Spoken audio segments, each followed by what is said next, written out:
Sebelum ke Pak Agus, kita ke Prof. Burhan. Sebenarnya seberapa besar, Prof, dari program yang saat ini sudah mereka tawarkan meskipun belum menyentuh kaum urban bisa mempengaruhi tingkat keterpilihan warga di Jakarta, Prof?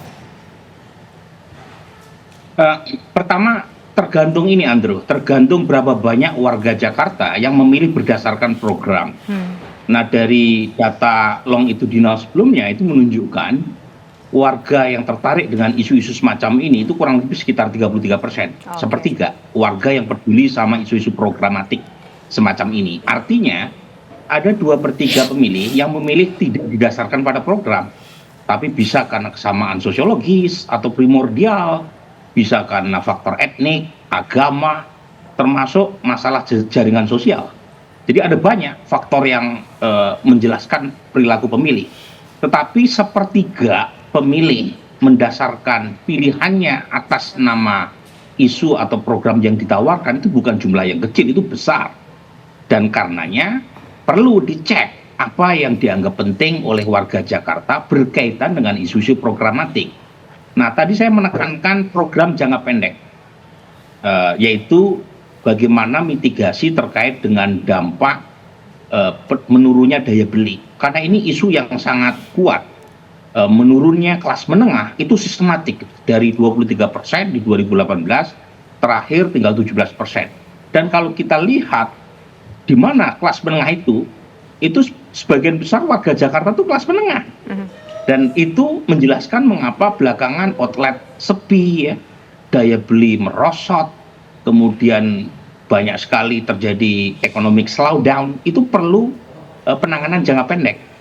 Nah, kalau misalnya nih ya, diberikan 100 sampai 200 juta tiap ketua RW, itu bisa menimbulkan masalah yang tadi Mas Agus sebut. Jadi nggak nyampe pada pemilih, pada warga yang membutuhkan. Karena kemudian ada semacam upeti kan yang dikutip oleh ketua RW atau ketua RT. Mungkin ketua RW tadi akan tertarik dengan isu program 100 sampai 200 juta. Tetapi kalau kemudian justru menimbulkan kemarahan publik karena warga merasa haknya tidak diberikan seluruhnya, itu justru bisa jadi bumerang buat pasangan Ridwan Kamil Suswono. Oke, nah sekarang saya ingin menuju ke Pak Agus. Pak Agus, dengan kondisi seperti ini kita sudah melihat program-program apa yang ditawarkan oleh masing-masing calon dengan kondisi Jakarta terkini. Sebetulnya program apa sih yang paling urgent untuk jangka pendek dan juga jangka menengah bagi Jakarta? Bagi Jakarta tadi sudah disampaikan panjang lebar oleh Mas Burhan. Jadi begini, ini emang ekonomi. Kalau kita bilang ekonomi seperti apa? Nah, ekonomi kita sudah dibiasakan dengan ekonomi bansos kan. Jadi akan ramai kalau itu bansos. Nah, tapi itu kan tidak mendidik. Ini terbukti sekarang. Nah, jadi yang Jakarta itu sebetulnya kan yang menjadi persoalan itu adalah macet dan jangka panjang ini ya, bukannya macet dan banjir. Karena situasi geografis Jakarta itu sudah terus menurun karena land subsidence, karena banyak air di Jakarta mengambil air dari tanah. Nah, ini yang harus dibereskan. Tidak perlu jangka pendek sekali. Jangka pendek sekali adalah mengatur tadi rute dari angkutan umum.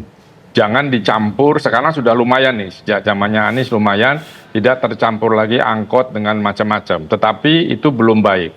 Kerjakan Jaklingko itu peredarannya yang jangka pendek nih. Jaklingko bereskan ke seluruh pelosok daerah-daerah perumahan, daerah-daerah pendidikan, sekolah gitu ya, supaya orang bisa naik Jaklingko. Kan naik Jaklingko itu kan gratis.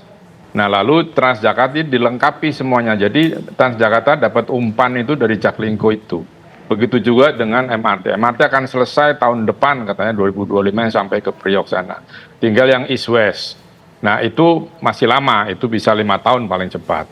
Nah, tapi sekarang itu Jaklingko itu dibereskan dulu semuanya. Ya, sekarang baru daerah tertentu. Nah, itu supaya orang naik itu. Dan lengkapi dengan AC. Beberapa Jaklingko angkot itu sudah pakai AC. Itu karena suhu di kita juga semakin tinggi, sehingga itu akan mudah. Kalau banjir itu selesaikan sodetan-sodetan itu. Dan saya belum ngecek ke lapangan sih, apakah waduk turapan yang dibikin oleh PUPR di atas sana di daerah puncak Cipanas itu sudah berfungsi dengan baik atau belum. Karena dengan gundulnya area di sana, waduk itu menjadi penting untuk menahan gelontoran air hujan dari daerah yang di pegunungan tapi pohonnya sudah menipis. Ini menjadi penting supaya banjir di Jakarta bisa ditekan, tidak dihilangkan. Banjir di Jakarta tidak bisa dihilangkan karena memang land subsidence itu sudah sangat buruk situasinya. Itu dulu yang penting harus diselesaikan. Kalau makan gratis udahlah. Pengalaman saya di RW saya sini setengah mati untuk menemukan siapa sebetulnya yang nyolong uang itu. Banyak, dan itu ya pejabat-pejabat Pemda itu. Nah ini yang menurut saya perlu jangan diberikan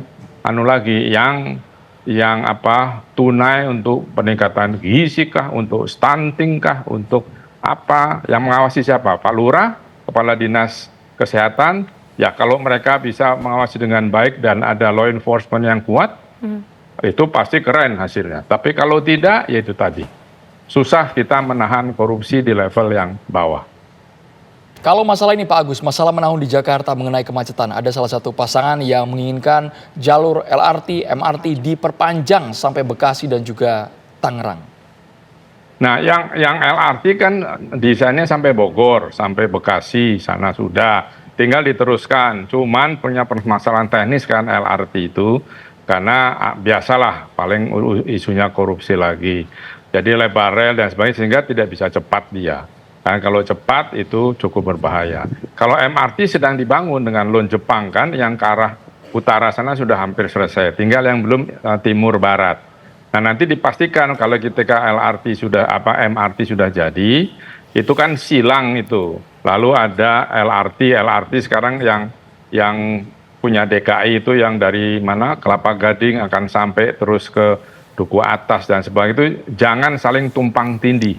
Karena kalau tumpang tindih itu akan kanibal. Jadi dipastikan konektivitasnya jelas.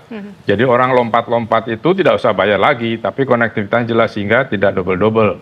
Seperti misalnya LRT, kalau nanti sampai Bogor itu double dengan KCI, Jabodetabek kereta KRL itu. Cuma pangsanya beda, satu mahal, satu murah karena disubsidi. Nah ini jangan sampai berulang seperti itu sehingga betul-betul lingkarkan di Jakarta harus silang dan melingkar. Nah yang melingkar siapa? KRLK, yang silang siapa? MRT, sisanya untuk feeder itu bisa LRT, bisa Transjakarta, ditambah ujungnya yang ke perumahan itu harus Jaklingko.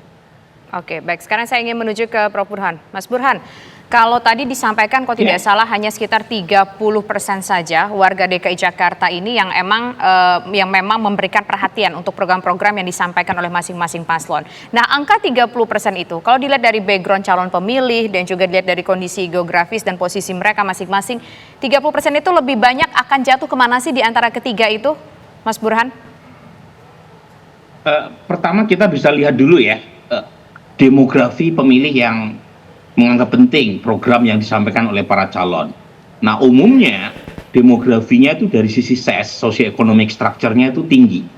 Jadi tingkat pendidikan, kelas tinggi, kemudian kelas menengah atas dari sisi pendapatan. Kemudian kalau kita lihat dari sisi demografi, umumnya mereka tinggal di sebagian Jakarta Pusat, kemudian Jakarta Selatan, Jakarta Barat, dan terutama di Jakarta Utara juga. Jadi itu profil pemilih yang menganggap penting isu program dalam pemilu. Intinya adalah faktor pendidikan yang membuat mereka penting menilai soal elektoral dari sisi programatik. Nah pertanyaannya kemana pilihan mereka? Nah saya belum punya data terbaru setelah pendaftaran calon ke KPUD ya. Tetapi kalau kita lihat dari sebelumnya, dari data sebelumnya, memang Mas Pram belum muncul ya. Waktu itu survei saya di bulan akhir Juni 2024, Mas Pramono elektabilitasnya masih sangat rendah karena belum dimunculkan oleh partainya sebagai calon. Nah, jadi saya tidak tahu persis ya kira-kira siapa yang akan mendapatkan limpahan suara dari pemilih yang mementingkan aspek program ini. Tetapi menurut saya para calon juga belum secara komprehensif, Tisa.